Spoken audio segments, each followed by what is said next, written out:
नमस्कार, स्वागत है आपका न्यूज इंडिया के डिजिटल प्लेटफॉर्म पर। मैं हूं आपके साथ अतुल प्रताप सिंह। मोदी और मोहन भागवत, दो ऐसी बड़ी शख्सियत जो कि अलग अलग विषयों से पहचानी जाती हैं। मोदी देश के प्रधानमंत्री हैं, उनका बड़ा कद भी है और बड़ी जिम्मेदारी भी है। उधर मोहन भागवत संघ प्रमुख, एक बड़ा नाम, बड़ी जिम्मेदारी, और जिम्मेदारी सिर्फ संघ की नहीं है। संघ के जरिए मोहन भागवत उन तमाम विषयों पर बोलते भी हैं। बहुत सारे वक्तव्य उनके ऐसे हैं जो कि विवादित भी हो जाते हैं। आरएसएस को मानने वाले, सोचने वाले, उससे जुड़ने वालों के लिए वो बड़े विषय होते हैं, लेकिन राजनीतिक तौर पर उस पर कई लोग नाराज भी होते हैं। लेकिन प्रधानमंत्री मोदी और मोहन भागवत, इन दोनों को एक साथ अगर एक प्लेटफॉर्म पर आप देखते हैं तो वहां से कुछ बड़े एजेंडे, कुछ बड़े बिंदु जो कि देश के भी होते हैं और विश्व के भी होते हैं, उस पर आमतौर पर चर्चा होती है। वो क्या बड़े एजेंडे हैं जिस पर ये दोनों काम कर रहे, अलग अलग काम कर रहे, या फिर उस पर काम करना बाकी है?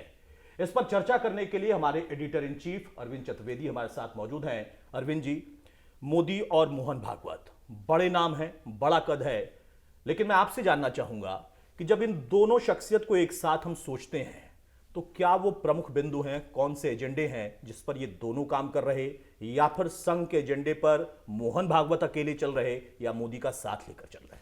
अतुल, हम इसको इस तरह से देखें कि नरेंद्र मोदी और संघ, अगर हम सीधी बात करें तो नरेंद्र मोदी ने संघ के कौन कौन से ऐसे एजेंडे थे जिसको लेके वो लोग वर्षों से लगातार हर बार हर चुनाव में अपनी बात भारतीय जनता पार्टी के सामने रखते थे। कई चुनाव हम लोगों ने नज़दीक से देखे, कई चुनाव में हम लोगों ने संघ और भारतीय जनता पार्टी की अलग अलग राय भी देखी, और कई चुनाव में हम लोगों ने सहमति भी देखी।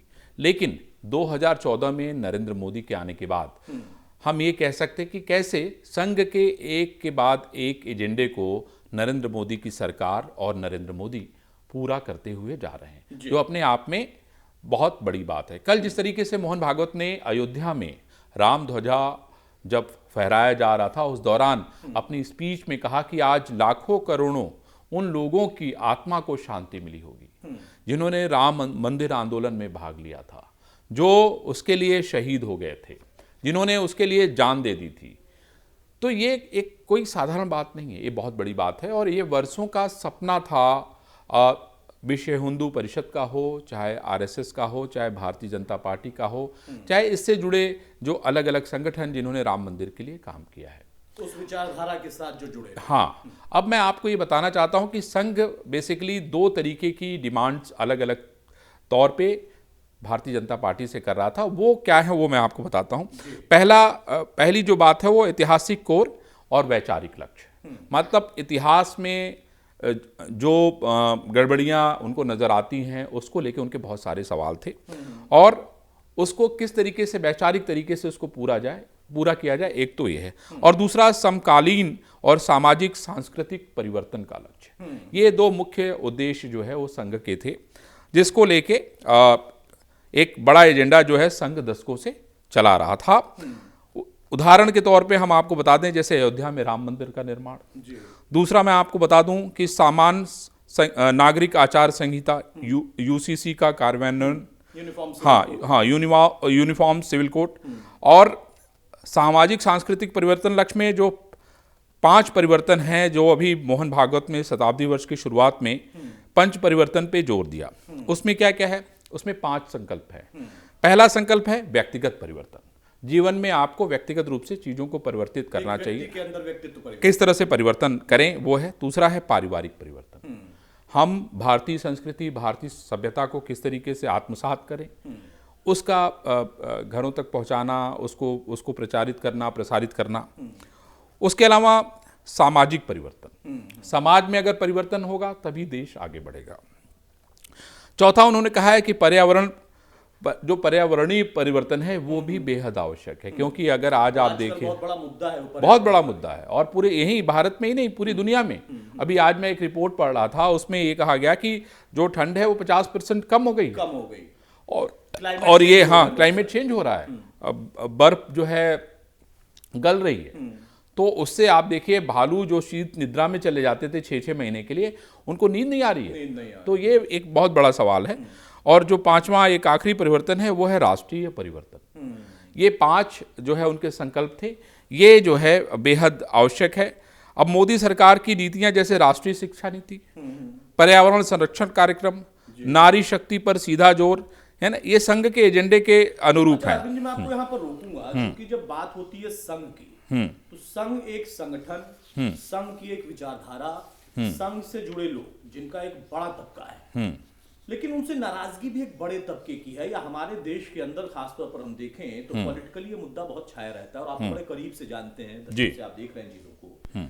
क्या मोदी, जो कि पहले खुद भी संघ के साथ उनका कनेक्शन रहा है, जुड़ाव रहा है, लेकिन जब वो देश के प्रधानमंत्री बन गए और अलग अलग टेन्योर में 14 फिर 19 उसके बाद 24 आप देखिए, तो वहां पर कई बार ऐसा लगा कि नहीं वो संघ के ही उस एजेंडे पर भी आगे चल रहे हैं, कई बार ऐसा लगा कि नहीं मोदी अपने एजेंडे पर चल रहे हैं, वो संघ की भी नहीं सुन रहे हैं और उस पर विवाद भी हुआ। और इसके अंदर की बात आप बताएंगे। लेकिन अब जब कल हम राम ध्वजा की उस तस्वीर को देख रहे थे, लरसते हुए वो भाव दिख रहे थे, उनके कांपते हुए हाथ दिख रहे थे और मोहन भागवत खुद वहां पर मौजूद थे, बड़ी तवज्जो भी मोदी ने उनको दी है वहां पर, फिर से क्या नया कनेक्शन दिख रहा है? देखिए, मैं नरेंद्र मोदी के बारे में ये बताना चाहता हूं कि नरेंद्र मोदी का जिस तरीके से संघ के साथ जुड़ाव था, मैंने बड़े कम नेताओं में देखा है। चूँकि मैंने नरेंद्र मोदी पे बहुत काम किया है, तो संघ के साथ उनका जुड़ाव बचपन से था और संघ ने उनको इतना प्रभावित किया कि वो जो है उसके रास्ते पे चल पड़े और उन्होंने पीछे मुड़ के नहीं देखा। जब बड़नगर के गांव में रहते थे, उस दौरान भी वो बहुत कम उम्र में शाखा लगाते थे, शाखा में जाया करते थे। उसके अलावा जैसे धीरे धीरे वो बड़े होते गए, सामाजिक कार्यों में भी जब उन्होंने लोगों को अपने साथ जोड़ा, अपने साथियों को साथ जोड़ा, तो भी उन्होंने संघ के लक्ष्य को ध्यान में रखा, यानी कि किस तरीके से सामाजिक परिवर्तन जो है लोगों को जोड़ के किया जा सकता है। जब उससे थोड़ा सा बड़े हो गए, उनको चीज़ों की थोड़ी सी समझ हो गई, तब वो जब अहमदाबाद आए, यानी बड़नगर से विसनगर, विसनगर से जब वो अहमदाबाद पहुंचे, तो उन्होंने संघ के लक्ष्य को आगे बढ़ा दिया। और इस लक्ष्य को आगे बढ़ाने में लक्ष्मण राव इनामदार माफ कीजिए, हाँ, लक्ष्मण राव इनामदार जो उनके गुरु थे, जिनका सानिध्य उनको बड़ी मुश्किल से मिला था, उन्होंने सानिध्य वो देने के लिए मना कर रहे थे, लेकिन मोदी हमेशा अपने काम को करने के लिए बड़े अडिग रहते हैं, वो मानते नहीं हैं और वो अगर किसी लक्ष्य को तय कर लेते हैं तो वो पीछे भी नहीं हटते, दृढ़ होते। ये मैंने उनके काम करने के तरीके में हमेशा देखा है। किसी भी काम को करेंगे तो वो हटेंगे नहीं, हाँ, वो हटेंगे नहीं। आप उनको डरा नहीं सकते हैं, आप उन पर कुछ थोप नहीं सकते हैं, जो लॉजिकल सही बात नहीं होगी वो उसको नहीं करेंगे, चाहे आप कितना भी दबाव उन पर डाल दें। आपने भारत पाकिस्तान युद्ध और अमेरिका का रिश्ता ये देखा और शायद यही कारण है कि संघ का जो एक लक्ष्य है स्वदेशी, देखिए उसकी शुरुआत हो गई। ऐसा नहीं कि स्वदेशी पहले से चर्चा में नहीं था, लेकिन जब एक ऐसी आवश्यकता पड़ गई, जब लगा कि नहीं अब वाकई सबको स्वदेशी को अपनाने की आवश्यकता है, देश के हमारा जो धन है वो अगर बाहर न जाए तो हमें स्वदेशी अपनाना ही होगा। जबकि संघ इस बात को बहुत दिन पहले से कह रहा है, ऐसा आज से नहीं कह रहा है, लेकिन इसके लिए उन्होंने जो है अब कमर कस ली और आप देखिए इसके अभियान शुरू हो गए। मैं यही कह रहा था आपसे कि क्या अब, क्योंकि कहा जाता है कि संघ की अपनी एक विचारधारा, अपनी एक सोच है और वो सोच पूरे देश की नहीं है। मैं फिर से दोहराऊंगा कि राजनीतिक तौर पर बड़ा विरोध भी रहता है उसका। आप देखिए कि कांग्रेस, राहुल गांधी, खड़गे लगातार खुलकर बोलते रहते हैं। आज एक कुणाल संघ को समाप्त करने की बात करते हैं, कई बार समाप्ति का जिक्र भी उन्होंने किया कि पहले भी हो चुका है, हम फिर से करा देंगे, तो विवादास्पद बात है। लेकिन जब मोदी और मोहन भागवत और ये दो लोग साथ में आते हैं, तो क्या संघ की विचारधारा से मोदी चलते दिख रहे हैं, या मोदी के ऊपर जो जिम्मेदारी है देश के प्रधानमंत्री के तौर पर, वो छाप अलग है उनकी? मैंने यही कहा ना कि आप क्या काम करते हैं, महत्वपूर्ण है कि आप किस बात के लिए जो है आप उन पर दबाव बना रहे हैं। आपको ये समझना होगा, राम मंदिर आंदोलन आज का आंदोलन नहीं है, सैकड़ों सालों से आंदोलन चल रहा था। राम मंदिर जो है, रामलला जो है टेंट में विराजमान थे। ऐसा तो नहीं था कि कांग्रेस सरकार नहीं थी, कांग्रेस की सरकार कई साल रही है, वर्षों रही है, वर्षों उन्होंने राज किया। लेकिन एक नीयत की बात होती है कि आपकी नीयत क्या है ना। हम कहते तो बहुत कुछ है राजनीति में, दरअसल हमें ये समझना होगा कि हम जो कहते हैं वो दिखता नहीं है और जो दिखता है वो होता नहीं है, और जो होता है वो आप समझ नहीं सकते। यही तो राजनीति है, बड़ी बात क्या है। और मोदी को राजनीति आती है। अच्छा, जब नड्डा साहब ये कहने लगे कि अब हमें संघ की जरूरत नहीं है, और फिर एक चुनाव होता है और उसमें सीटें कम हो जाती हैं। आप समझ रहे हैं उत्तर प्रदेश में क्या हुआ, और उसके बाद ये चर्चा आम होने लगी कि शायद अब संघ से अलग मोदी अलग चल रहे हैं, उनकी बीजेपी अलग चल रही है। लेकिन अब जब ये फिर से एक बात साथ में आते हैं तो एक तो मैसेज होता है कि हाँ, दो बड़े लोग हैं, बड़ा उनका कद है राजनीतिक तौर पर भी, संगठन के तौर पर भी, तो एक मंच पर है, एक बड़े विषय के साथ वो आगे हैं। लेकिन आने वाले पॉलिटिकल उसके लिए आप कैसे इसको देखते हैं कि अब भविष्य के जो चुनाव है, नजदीकी चुनाव है, उसमें इन दोनों लोगों का साथ आना, उन एजेंडों जिनका आपने जिक्र किया कि कुछ पूरे भी हो चुके हैं, कुछ पर और बड़ा तेजी से काम चल रहा है, उसको कैसे समेटने जा रहे हैं? देखिए, अभी हाल में दो बातें हुई थी जिसको लेके बड़ी चर्चा हुई, लोगों के मन में बड़े सवाल थे। एक तो जगत प्रकाश नड्डा जो कि भारतीय जनता पार्टी के राष्ट्रीय अध्यक्ष हैं, मैं जितना उनको जानता हूं, जितना समझता हूं, जितना हमारा उनका साथ रहा है, संघ की पृष्ठभूमि से रहे हैं, लंबा उनका कार्यकाल रहा है, और आप देखिए कि हिमाचल में उन्होंने बहुत लंबा काम किया है। और जब भी हमारी बातचीत होती थी तो वो हमेशा जो है एक बात कहते थे कि नरेंद्र मोदी जी से उन्होंने बहुत कुछ सीखा है। जब वो पहली बार लीडरशिप की बात हो रही थी तो उन्होंने मुझे विस्तार से बताया कि कैसे नरेंद्र भाई ये बताते थे कि विधानसभा में अगर आप जाएंगे तो आपको क्या करना चाहिए, कैसे जो है आम लोगों से आप चुनौतियों को, समस्याओं को इकट्ठा करिए। तो मैं ये समझता हूँ कि जो उनका ये बयान था, आपने देखा कि कभी उस पर सफाई नहीं आई, कभी नहीं, किसी की नहीं आई। न संघ ने पूछा कि भाई आपने ये बयान क्यों दिया, और न ही किसी पॉलिटिकल व्यक्ति ने। तो सवाल यह है कि जब कोई बात निकलती है और वो बात निकल के रुक जाए ना, तो ये मान लेना चाहिए कि ये जो है ये बस हो गया। नहीं, तो मैं इसको समझना चाहूंगा दूसरे तरीके से। मैंने कहा ना कि राजनीति में कोई बात आगे, हम पत्रकार तो तभी यही बात कहते हैं। मेरे अंदर के पत्रकार जाग रहे नहीं, हैं कि आपने कहा कि अगर उन्होंने कुछ कह दिया और सफाई भी नहीं मांगी, हाँ, ये बहुत बड़ा विषय हो जाता है। मैं यही कहना चाहता हूँ ना, देश में उसको मुद्दा बनाया गया, पॉलिटिकल लोगों ने, अलग अलग पार्टियों ने मुद्दा बना दिया कि अब देखिए वो लेकिन उन्होंने कुछ नहीं कहा। नहीं, उन्होंने भी कुछ नहीं कहा, संघ ने भी कुछ नहीं कहा, पूछा भी नहीं। मैंने यही तो मैं कहना चाहता हूँ भाई। सवाल है कि भाई जब हमने, अगर आपने कोई गलती की और हम किसी के मातहत काम करते हैं, तो जब वो पूछेगा जिसके मातहत आप काम करते हैं, आप जवाब तो उसी को देंगे ना, और उसी के प्रति उत्तरदायी हैं आप। भाई संघ ने नहीं पूछा, पार्टी ने नहीं पूछा, सरकार ने नहीं पूछा, बात खत्म हो गई वहीं। राजनीति में बहुत सारी बातें होती हैं जिसका आप मायने सालों बाद निकालते रहते हैं, और मैं समझता हूं कि इसकी चर्चा भी करते रहते हैं। कुछ मायने आप अभी निकाल दें। मेरा सिर्फ यही मायना है कि क्या है, मैंने कहा ना कि कोई बात निकल गई। कभी कभी ऐसा होता है कि हम जब बोलते हाँ, कोई बात निकल गई। राजनीति में चीजें होती रहती हैं। बहुत सारे आप देखते हैं, बहुत सारे बयान ऐसे होते हैं जिसका कोई मतलब नहीं होता, लेकिन वो विवादित हो जाते हैं। और अभी हम झारखंड के एक मंत्री का सर पे बयान सुन रहे थे, बड़ा विवादित। हाँ, तो विवाद हो गया। लेकिन सवाल हुआ क्या? अच्छा, इस समय भाई लोग कह रहे थे कि भाई मंत्री इस्तीफा दे, हाँ, उनको गिरफ्तार किया जाए। क्या हुआ बताइए? एफआईआर तक नहीं हुई। सवाल यह है कि राजनीति का काम करने का एक तरीका है ये, और ये हमेशा होता रहता है। दिखता है वो शायद होता नहीं।